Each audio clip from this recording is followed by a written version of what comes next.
friend Stephanie is texting me and said, yes, we're live. Fun. This is what happens when I do this myself. So, all right. Well, thank you everybody for joining us. I appreciate you.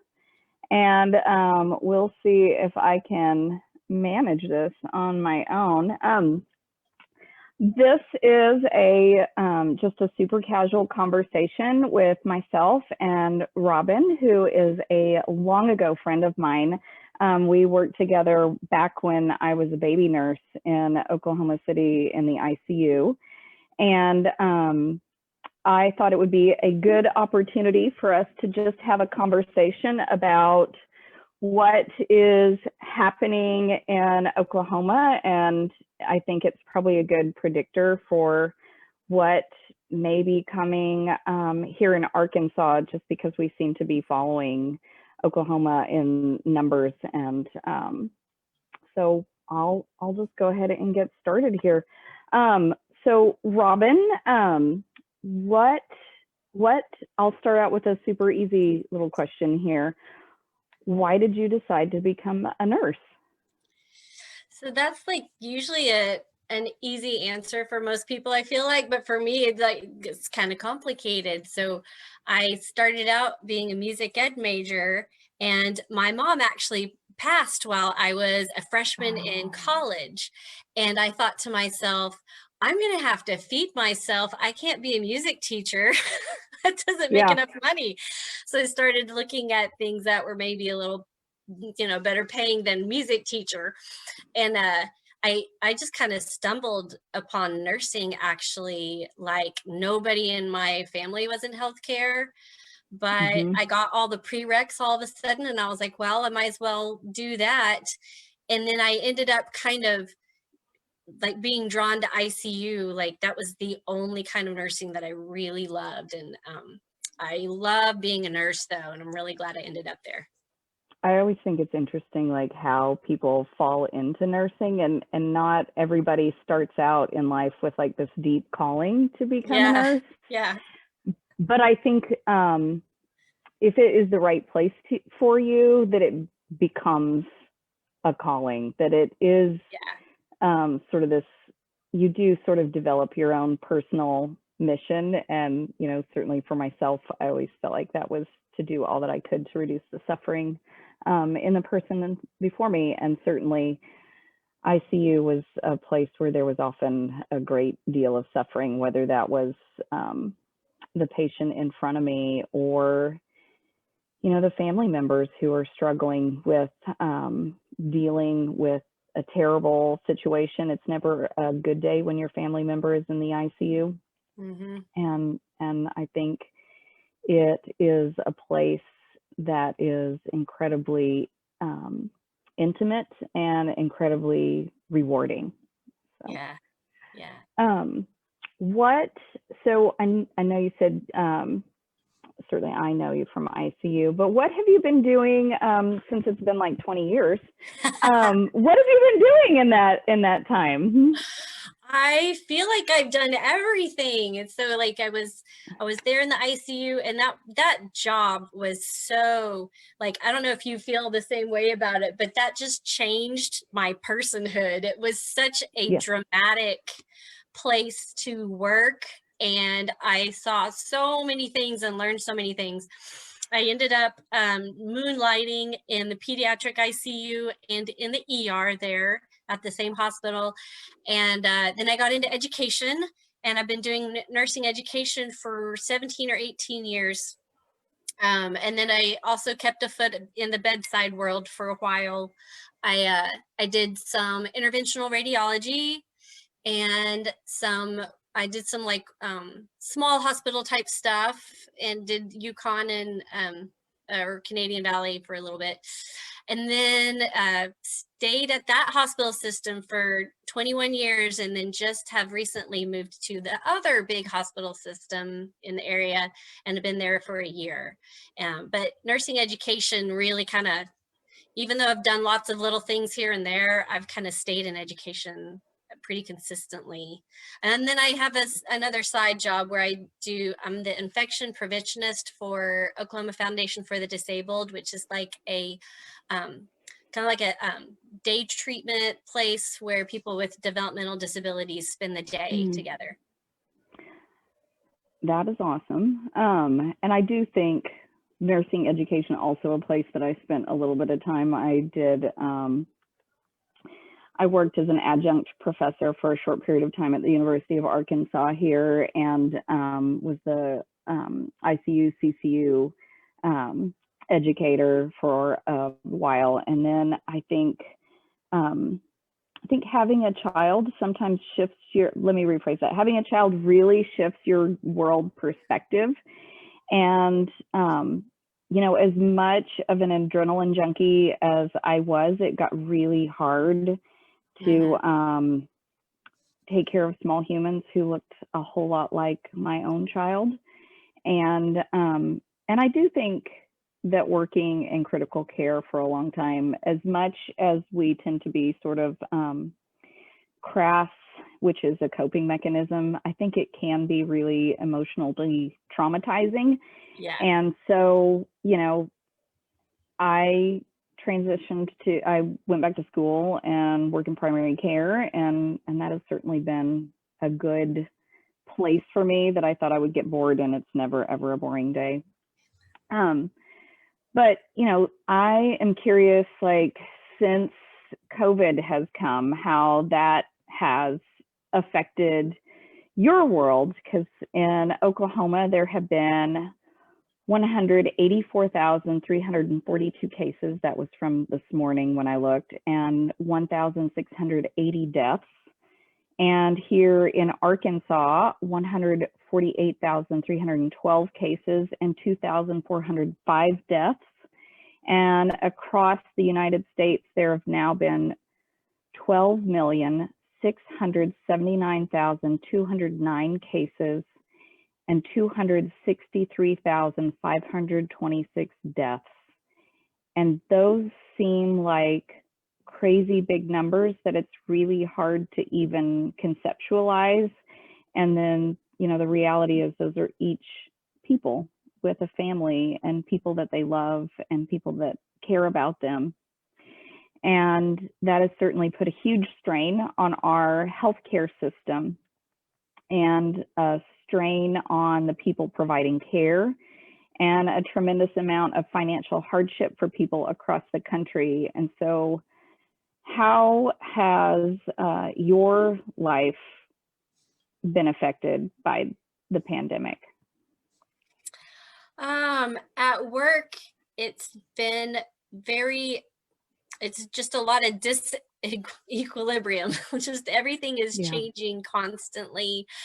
In education, we had to figure out how do we continue to grow our new nurses and support our established nurses with education while still being able to keep people from getting sick in the classroom. And so we've done a lot of things. We have a universal masking policy at the hospital, which that's like the most thing I'm thankful for at work is universal masking. And we keep people no more than 10 in a room, and we have to space everyone apart. And that's kind of, it kind of just feels like you're hobbling along. We use Zoom for classes sometimes, but that's really hard with new nurses because some of our things are hands-on, and everybody gets zoomed out after a while. They had to finish their school on Zoom and do some of their clinicals on Zoom in simulation labs. And it's not the best way to deliver education, but you know, we're just in survival mode until things get better. But in personal life, it's the same. It's like everything's always changing. My children are home doing a kind of homeschool of sorts, and I'm just trying not to worry too much about their academic development. Yeah, which is a struggle. It is so hard on parents. It is really, really hard on parents. And, you know, we have normal parent guilt, and then you add, oh my gosh, I'm responsible for my child's education and their socialization, and I'm tired, and they're fighting with each other, and they turn in their work when it's not really done. And, you know, maybe I'm just projecting my own worries, but, but all of those things. And it's certainly, I don't feel like anybody is thriving right now. I think we're all just treading water and trying not to drown. Yeah. And my department has been called back to the bedside, which is not something I ever thought would happen. Like, I've enjoyed I've helped out with a lot of flu seasons and things like that. But this is different. This is you will go this amount of time per week, and really not, so that's been funny. So when you say you get called back to the bedside, tell everybody else, like, why is that, and what does that mean? So I've been in education since 2003, and I kept one foot at the bedside until 2009. But since then, I have been strictly non-direct patient care. So I have not delivered direct patient care since then, on a regular basis, just during flu seasons. And then it was just like maybe 1 or 2 shifts during the flu season when it was really, really bad.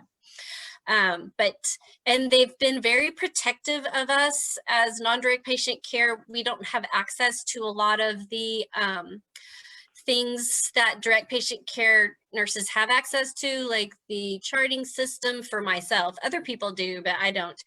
And so I cannot chart patient care right now, which I like. I don't want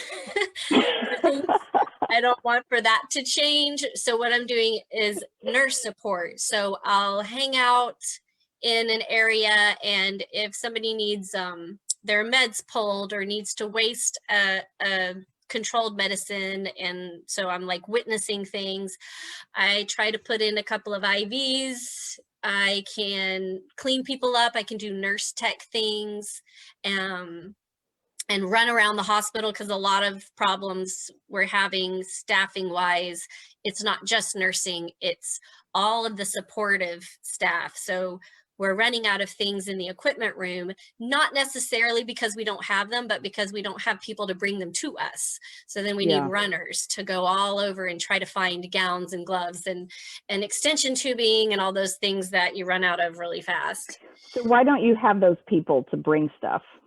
Because they are either quarantined. We have around 90-ish people that are quarantined or sick of hospital staff at a time. And it's also because we have increased our bed number. So we have more beds available, but we did not have more staff. So housekeeping and dietary and the material handling people are the same group of people, a little less, and now they're taking care of a lot more space. So they have to drop some things. Like, there's a particular unit that I work with that they don't have anybody regular that staffs their unit at all. And so they have a lot more problems with finding equipment and supplies than some of the other units. You have to figure out, there's too much to do. So what am I going to have to let go? Yeah, so I think about, like, you know, in the beginning, we didn't have a lot of PPE, and we're able to kind of, you know, ramp production of that up. And so that doesn't sound like that seems to be as big of a problem now. I know in my work in primary care, I'm not having to ration those things nearly as much as I was in the beginning. But how quickly can someone mass produce nurses? Well, you don't want to find out. No. It's not something that you want to do. Because under ideal circumstances, that's at minimum an associate degree or a bachelor's degree level. And, you know, you can't compromise people's education. And that is certainly nurses are a limited resource. And I have certainly worried a lot about just the toll that this is taking on, which this always makes me emotional. But, like, I know what it's like to work in an intensive care unit, and I know the intensity of that work. And I can't imagine having to function at that level without enough staff, without enough resources. And, you know, I know what a good death looks like. And I worry about people having a good death where they get to say goodbye to their loved ones, and doing that over FaceTime or Zoom is far less than ideal. And, you know, I worry about the emotional trauma that is happening to our nurses in the hospital doing the best that they can, and the trauma, the emotional trauma of that. And I see a lot of people who are able to retire doing so, people who are able to take a job in a different sector outside of the hospital are doing that. And, you know, I do see a lot of problems with just nurses being able to get their clinical time during their training and that kind of thing that I think can really bog down our pipeline of future nurses. And I think that there is going to be some really terrible long-term consequences to our healthcare system because of this pandemic. You know, I think right now is really awful and a tremendous amount of suffering. But when I look to the future, we're going to have to rebuild, and losing a lot of the experience that nurses have at the bedside and giving care. And if it's, you know, we've seen over the last couple of decades, it seems like the nurses get younger and younger all the time. And, you know, I remember a day when I used to get asked all the time, are you old enough to take care of me? And I don't hear that anymore. Right. But I also know that, like, people our age, we look around and go, oh my gosh, I'm the most experienced nurse here. And that wasn't the case, I don't think, when we started. There were there was just a lot more depth of experience. And I think that's a worrisome place to be in. Yeah, I'm having, my units are staffed heavily with people that have less than 2 years experience, and they don't want it to be that way. They want people that have been there longer than them because it makes you feel supported and protected. Yes. And that makes our turnover higher. Yeah, because you don't want to be the most experienced person in the room when you're 2 years in. Yeah. You know, I also think about how this pandemic has disproportionately affected women, in that a lot of times we are the ones who are doing most of the child care. I know my life is a little bit different because I'm married to a nurse, and so we just alternate our work schedule, and we fortunately have a pretty equitable system set up. But in a lot of families, that tends to fall on the woman. And, you know, certainly nursing is a career that is predominantly women. And I wonder if you're seeing people go part-time or working less because their kids are doing virtual school. Yes, definitely. And it's happening, I feel like, in more of our procedural areas. So our procedural nurses that normally do 8 to 5, Monday through Friday, are also being sent to the bedside to do 12-hour shifts. And some of them just, like last week, Oklahoma City Public Schools went from doing a hybrid program for part of the days they're at home, part live. They had to completely go virtual altogether. And in the echocardiology department, they had 2 nurses that were like, hey, my kids are going to be home all the time. I'm going to have to cut my hours, because they're both single moms and there's not another choice. Yeah. Like, you can't leave your little kids at home alone. I know a lot of kids are older and are being left at home alone, but there's not as many choices for people that don't have deep support systems. And No. yeah, so that's definitely taking nurses away from being able to deliver patient care. Mm-hmm. I know here in the beginning, there were some, when schools closed, there were some organizations that stepped up and said, hey, we are going to provide childcare for all the essential workers. Mm-hmm. And I think that is something that is so needed still.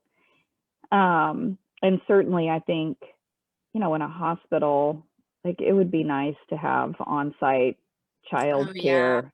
I yeah, mean, I think that would make, well, not even just in a hospital, but I think of like poultry workers and everybody else that is, still required to show up to work.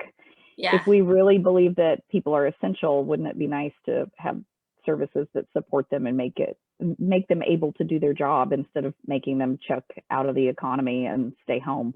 So Right. Yeah. Yeah. In a hospital, like, so our hospital had a childcare on site, which was amazing.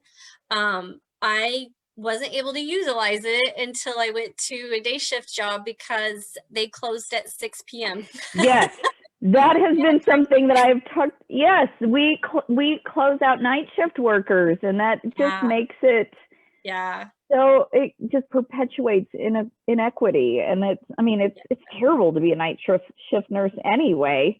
And then You can't you find, daycare that is open all night long is really sketchy in a lot of yes, areas. I bet it is.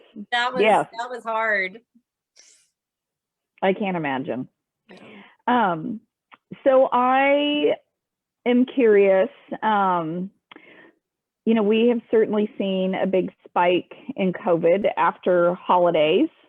And what would your advice be for families to keep that from happening after Thanksgiving?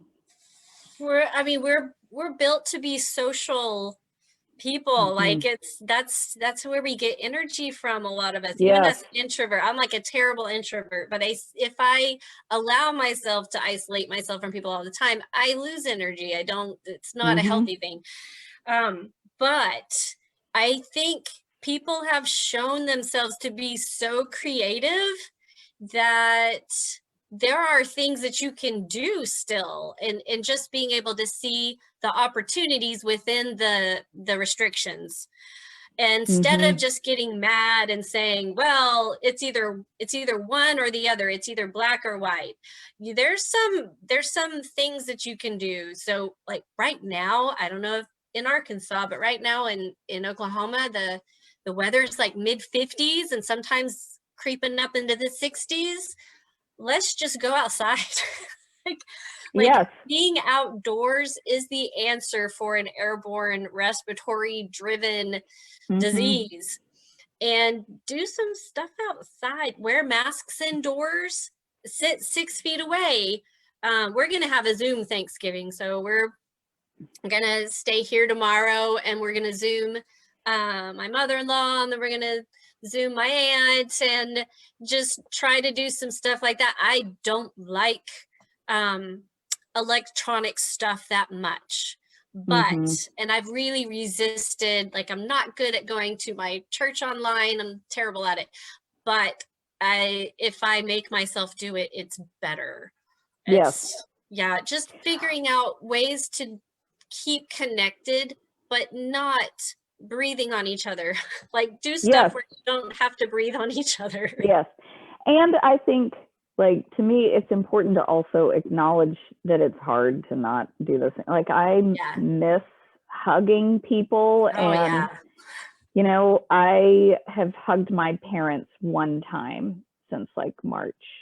And that stinks. I mean, it is so hard to not do that. But I also, as much as people complain about following the public health recommendations of wearing a mask, washing your hands, and watching your distance, we're a whole lot less free, and our liberty is certainly much more curtailed if we are on a ventilator in the ICU or are, loved one is on a ventilator in the ICU. And I think reframing this holiday as, you know, I am choosing to remain socially distant this Thanksgiving so that I can experience a wonderful Thanksgiving next year is, I think, a good way to do that, because I'm investing in many more Thanksgivings. Yeah. Yeah. And it just, we've learned a lot about this coronavirus since March, but we still don't know everything. And so and in the beginning, it was easier to say, let's isolate, let's social distance, don't go visit people. And now we're 8 months in, and it's a lot harder because we know this is going to be going on until, like, I kind of see March as like not the end, but like there's a light there, because that's normally when flu season dies down. And even though the flu isn't taking up a lot of beds right now, it will, because it's respiratory driven, like, and I don't think it'll be as bad, but it's still not going to be a good time in the hospital.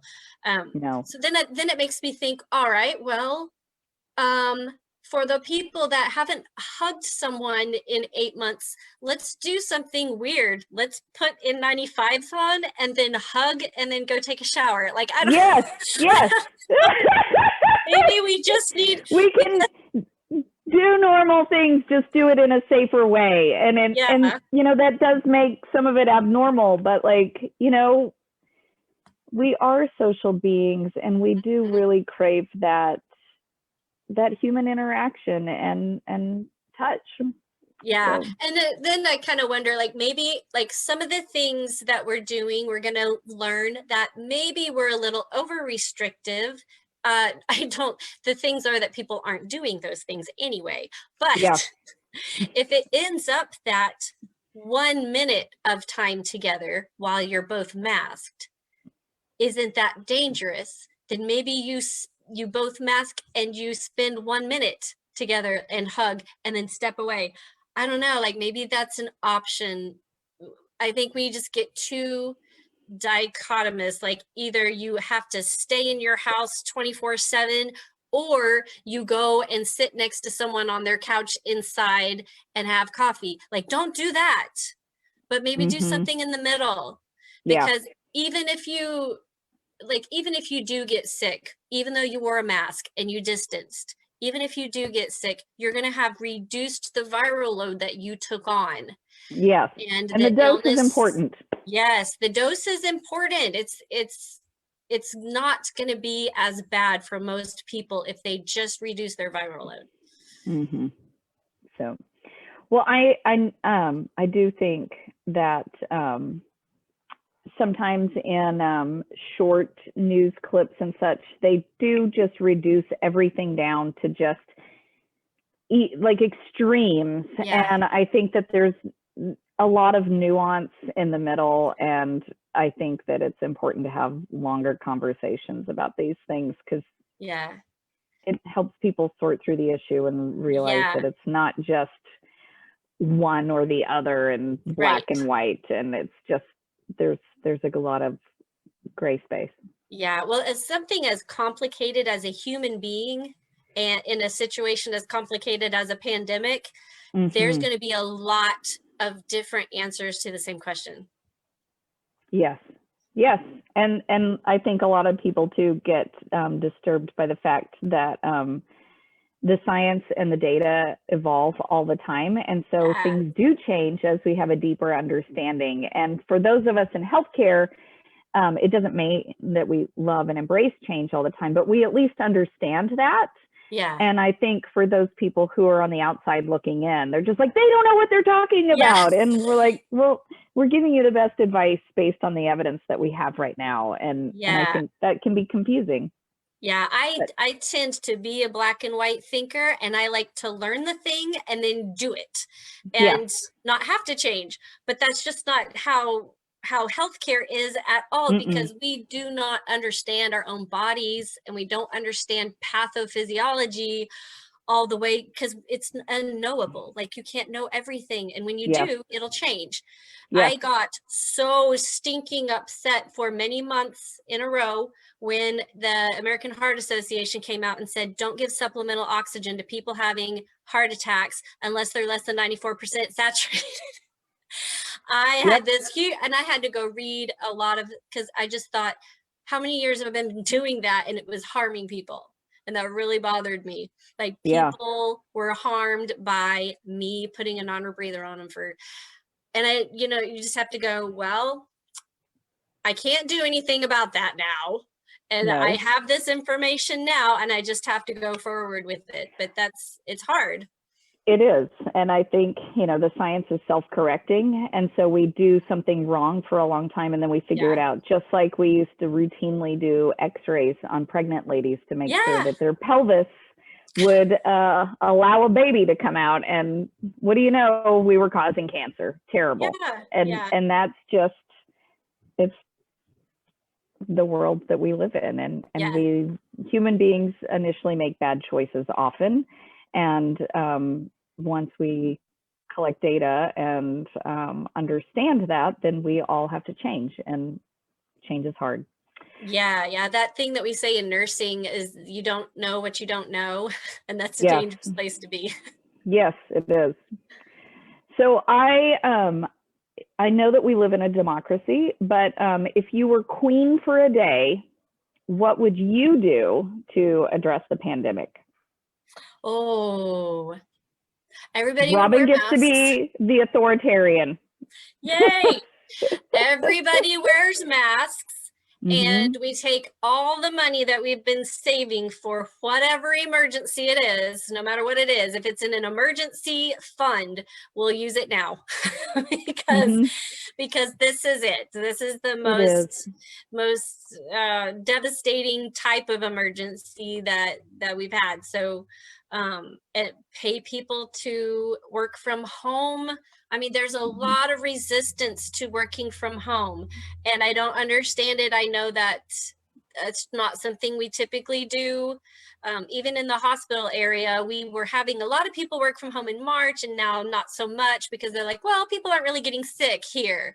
Like, well, you don't really know where people are getting sick because we're not contact tracing. Like the hospital has their own contact tracing going on, and I do feel safer when I'm at work. But people need to work from home and be held accountable. Like, it's kind of like, well, you're just going to sit around at home and do nothing. Well, then no, just hold them accountable for getting their work done, whether they're at home or not. That way, kids aren't home alone as much. Maybe it's a little noisy during your Zoom meetings. Who cares? Like, I don't care.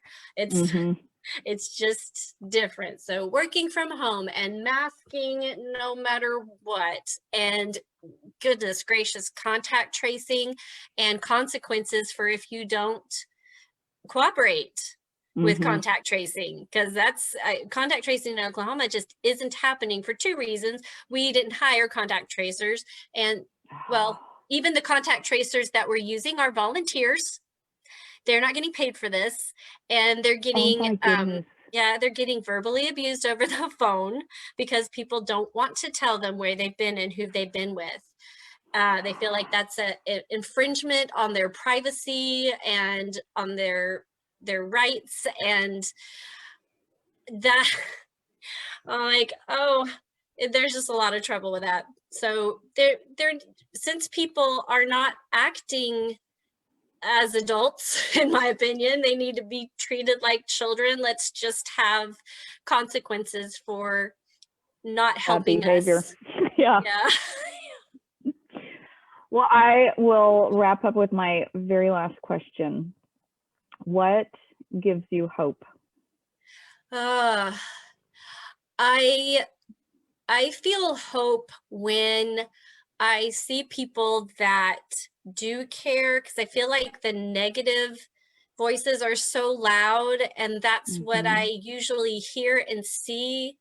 But when I see that people do care, that gives me hope. I just like tears today when I drove by our hospital here in town, and they were putting out one of those signs like, thank you, healthcare. And that same sign was up in March and April, and that was like fuzzy feel good. But when I saw it again today, after it's been several months, I just cried, and I thought, somebody does care, and they do realize that we're not all lying. It's been hard as a nurse. We've had this position of trust for a long time, and for everyone to think that I'm lying and over exaggerating and making money because of coding, that's just crazy. Stupid. It is crazy. It is absolutely crazy. Yeah, so I need to hear more people say, we're sorry, we believe you, and we're here to try to help. I think that's wonderful. I will say what gives me hope is a vaccine being on the horizon that seems to be incredibly effective. And I will be first in line as soon as it is available to healthcare workers. Actually, I probably won't be first in line. The ICU nurses and the ER nurses, and they probably need it before primary care. But, you know, that gives me hope. And I think that the amazing work that all of our healthcare workers do, and I know that it's really hard. And so I appreciate you and what you've been doing, and the nurses that have been at the bedside the whole time. I would like to say thank you to what you're doing, because I know you're carrying a really heavy load on your shoulders, and I appreciate all of you and the work that you're doing, and I think that gives me hope. Well, thank you for talking about it, and it's hard to do sometimes. It's like nobody wants to talk to Robyn anymore, because I'm just going to tell you, did you see our numbers today? Do you know the percentage of people that are hospitalized right now? Well, I mean, and I think that's what we as healthcare workers have been doing, is like, oh my gosh, oh my gosh, oh my gosh, this is going to be bad. And what do you know? It's getting really bad. And we're all like, we told you this was going to be bad. And I think that's what makes us angry, is that this is preventable. And we are not through the woods. I do see a light at the end of the tunnel, but there's going to be a tremendous amount of death and suffering between now and there. And that makes me angry, because we care about people. And I don't feel like it's asking too much of us as a society to all pitch in and do our part to care about our neighbors, and to put a piece of cloth on your face and not spew your germs everywhere. And maybe you don't ever get COVID. Great for you. But you might also be in a car accident or have a heart attack, and there won't be space for you in the hospital. Yeah, we're there right now. Yeah. Yes. And I think, you know, I know that's kind of where Oklahoma is right now, and Arkansas is right on that precipice, and that stinks. I don't even have another nicer way to say that. It's just terrible. All hospital beds are not made equal, and we are not delivering the kind of care that we want to right now. No, we are not. So I am going to look and see if we have questions on here. Sometimes we get some audience questions. Maybe I don't know where I'm going to click things correctly.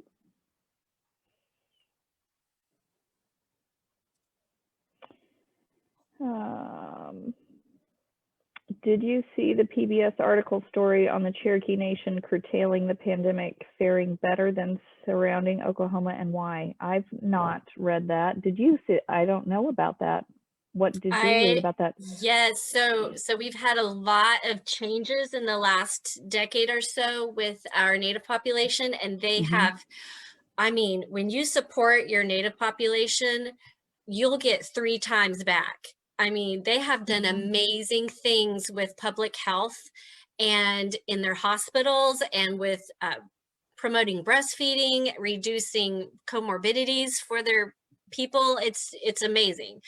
and they look out for each other. This pandemic is especially dangerous for minorities, and at the top of that list in my mind is the Native population, because they've already been through this before, and that's why our numbers are so low. They've I mean, we've got 1% of our population left, and so when I feel like some people groups are better at watching out for each other, and they know if they don't get through, it's just, that's a lot. They have been protecting each other better. And I know that in other states, they were having some roadblocks and doing some things before people come onto reservations to try to protect their people, not accepting all donations because they don't know if this might be contaminated. That stuff needs to be supported. Like, don't get mad if somebody says you can't come in here or there or do this or that. They're trying to survive, and they need help. They need our support to do that. Yes, and I think certainly it's not surprising to me what groups of people have been disproportionately affected by this, because it's those social determinants of health. If you have a low-wage job and you don't have access to health care, and you live in a tiny house with lots of other people because you can't afford a bigger space, you're going to have more problems with this. And so, you know, that's a happy story that, you know, I don't get to hear good news about our Native American population that often. So that's super exciting, and that's awesome. So, all right. I don't think I saw anything else. So I will say thank you to everybody in Facebook world for joining us. And thank you, Robyn, for joining me. And let me see if I can figure out how to end this.